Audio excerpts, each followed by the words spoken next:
Yn Efengyl Marc, pennod 1, adnod 15, mae Iesu'n dweud, mae'r amser wedi dod. Mae teyrnas Dduw wedi dod yn agos. Edifarhewch a chredwch yn newyddion da. Mae'r Efengyl yn glir. Mae geiriau Iesu yn hollol glir i ni fan hyn yn yr Efengyl. Mae angen i ni edifarhau a chredu. Ond beth all hyn ei olygu i ni mewn termau syml fel pobl? Wel, mor aml oherwydd ffilmiau Hollywood a raglenni ar dyledu, mae'r gair Edifarhewch wedi dod yn rhyw fath o air hen ffasiwn braidd ymysg pobl a hyd yn oed ni fel Cristnogion falle.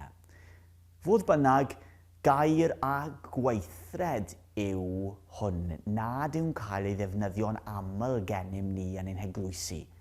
Ac eto, mae'n ffurfio sylfaen yr Efengyl, sylfaen Efengyl Iesu Grist, neges Crist, bod yn rhaid i ni edifarhau a chredu neges yr Efengyl, nid dim ond gwrando ar yr Efengyl, ond credu yr Efengyl. Ond mi eisiau ni wneud rhywbeth cyn, mi eisiau ni edifarhau. Credu yn newyddion da hynny felly. A beth yw'r newyddion da? Wel, i'r Cristion, bod Crist, y Meseia, wedi dod. Mae'r mynydd yn datgan wele, cawsom, y Meseia, cyfaill, gwerthfawr roc eriod, darfu, Moses a'r proffwydi, dweud amdano, cyn ei ddod, Iesu yw, gwir fab Dduw, ffrind a ffrynwr, dynol ryw, mae Crist wedi dod. Y mae wedi dwyn i ni yn ei wad. Faddeuant am ein pechodau. Yn ei wad, mae'r mynydd yn gweud, i ni cad, bythol heddwch a ryddhad, trwy ei wad, i ni wedi derbyn faddeuant ein pechodau ni. Ac eto rhyw ddydd, mae'r Cristion yn credu, fe ddawe unwaith eto mewn gogoniant, llawn ogoniant. A trwy ei enw ef, a thrwy ffydd ynddo ef yn unig, mae'r Beibl yn gweud, a gallem dderbyn rhodd rad Dduw, sef y bywyd tragwyddol, gyda Christ ein cyfiawnder ni. Mae'r Efengyl yn glir fod un Dduw yn bodoli ac yn dain dad i'n harglwydd Iesu Grist. Ac nid oes ond un ffordd ato ef y tad a hynny trwy'r mab. Dyna sylfaen ein ffydd ni, bod Crist wedi dod i'n hachub ni, i'n dwyn ni nôl at y tad. Ac mae'n dweud wrth ddim yn blaen drwy'r Efengylau i gyd i edifarhau cyn i ni wneud unrhyw beth arall, cyn mynd allan ac estyn allan i'n cymunedau ni, cyn datblygu'n pregethwyr, cyn i ni ddod yn diaconiaid ac yn aelodau, mae eisiau ni i edifarhau. Nawr, gall y broses o edifarhau fod yn boenus i ni, oherwydd mae'n golygu yn blwmp ac yn blaen troi cefn ar yr hyn rydyn ni'n gwybod sy'n anghywir, a dilyn canlyn Crist. Gyda'r eglwys yma yn y Creinant yng Nghwm Dilais, Cwm Gorau Cymru. Dwi'n hoffi defnyddio'r gair Tro Pedol tra'n cyfeirio at edifarhau neu Edifarhewch, Tro Pedol, U-turn. Oherwydd mae'n air sy'n cael ei ddeall gan bawb yn enwedig gyrwyr cair, neu gyrwyr cair drwg sy'n mynd y ffordd anghywir lan stryd un ffordd. Wel, mae U-turn Tro Pedol yn ddarlun o yrru ac yna gwneud ymdrech ymwybodol i stopio, troi o gwmpas a symud ymlaen berffaith mewn cyfeiriad newydd. Wrth i ni newid cyfeiriad, gwrthod edrych yn ôl a symud ymlaen a nerth Iesu Grist llaw yn llaw gyda fe ein gwiredwr, a nerthu wadau, a nerthu ysbryd glane, ond yn bwysicach heddi anerthu airau yn y Beibl. Mae ei air yn lluser ni'n trod ac yn llewyrch i'n llwybrau ni. Mae eisiau ni barhau anerthu airau. Nawr mae Crist yn hollol eglur. Nid oes neb yn gallu dyfod i ffydd heb ysbryd o Edifarhewch, ysbryd o Edifarhewch beunyddiol. Mae'n amhosib heddiw, fel yr oedd yn amhosib ddo i gyfarfu â Christ, ond i bai bod ni'n dod ato gydag ysbryd o Edifarhewch.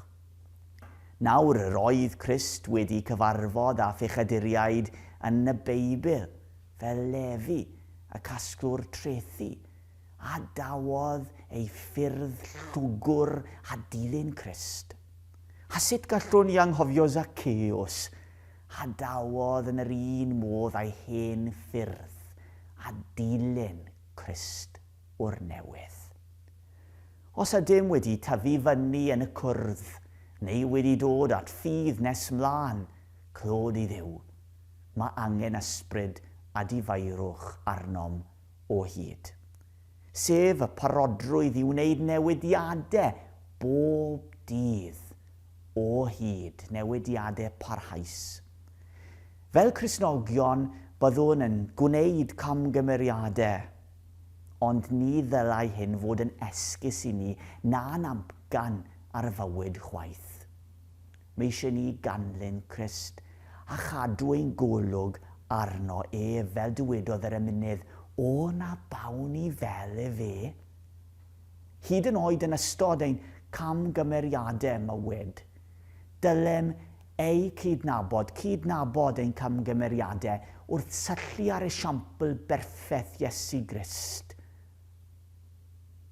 Dylem fod yn barod i wneud tro pedol i ffwrdd o gaethiwed yr ysbryd, i ffwrdd o angrediniaeth, i ffwrdd o amheuaeth, anfoesoldeb o bob math, balchder ac anffyddlondeb o bob math hefyd.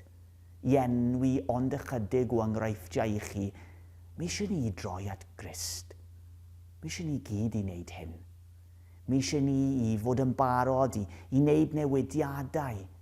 Newidiadau sy'n dod a newid parhaol i fywyd a bendith i ni, wrth i ni ganolbwyntio ar bethau'r nefoedd yn awr, nid pethau'r byd. Pethau'r nefoedd sy'n bethau pur, bethau da. Neges sy'n ein harwen i at hyn. Yn unau'n gredinwyr, ni allwn barhau fel y gwnaethom eriod. Meddyliwch am Lefi a Zacchaeus, oedd rhaid newid arnyn nhw wrth i nhw ddyfod at Grist. Oherwydd trwy nerth yr ysbryd glân heddi, fel ar ddiwrnod y Pentecost, fe'n collfarnir i wneud dyfodol gwell i'n hunain fel y gallwn fyw mewn heddwch a Duw ein tad aniachawdwr Iesu Grist. Mae'r ysbryd glân ar waith heddi yn siarad â ni fel credinwyr beth mae'r ysbryd glân yn gweithio chi sydd eisiau newid, tybed. Nawr bydd y byd yn dweud wrthych nad oes angen gweithredu o'r fath arno chi. Ond fel Cristnogion, rydyn ni'n gwybod ei fod ef fel ein tad yn y nefoedd a ni'n galw ni heddi at Edifarhewch fel yr oedd ddo. Tybed at ba tro pedol mae Duw yn eich galw chi heddiw. Myfyriwch, gweddiwch, darllenwch, gweithredwch a chamwch tuag at y dyfodol hwnnw, sef dyfodol Duw i chi, a chael eich llenwi ar llawenydd o adnabod Crist a'r atgyfodedig un croesoeliedig, llawenydd sy'n para am dragwyddoldeb yn nawr a thu hwnt i'r bedd. Mae ffordd Edifarhewch, heb os nag oni bai, yn ffordd heriol, a phoenus weithiau wrth i ni gefnu ar y cynawd a chanlyn Crist, wrth i ni droi oddi wrth y pethau hynny sy'n cadw ni rhag Dduw ac yn nesau ato ar y ffordd gul sy'n arwain at fywyd tragwyddol. Mae Iago yn dweud nesewch at Dduw ac fe nesaf atoch chwi. Chi'n gweld mi eisiau ni weithredu, mi eisiau ni nesu at Dduw, ac wrth i ni nesu ato ef, mi fydd Dduw yn dod yn agos atom, yn agos iawn atom. Glanhewch eich dwylo, mae Iago yn gweud. Chwib eich aduriaid, pob un ohono ni, a ffurwch eich cylonau, chwi bobl ddau feddwl. Iago 4:8. Tybed, beth ydych chi'n mynd i wneud heddi o ran newidiadau yn eich bywydau chi? Pa newidiadau? Pa bethau sydd eisiau chi wneud mwyn dwyn ffrwyth i Grist? Ewch ymlaen, a nerth eich ffydd, a nerth yr ysbryd, a nerth y gair, mwyn ei enw. Amen.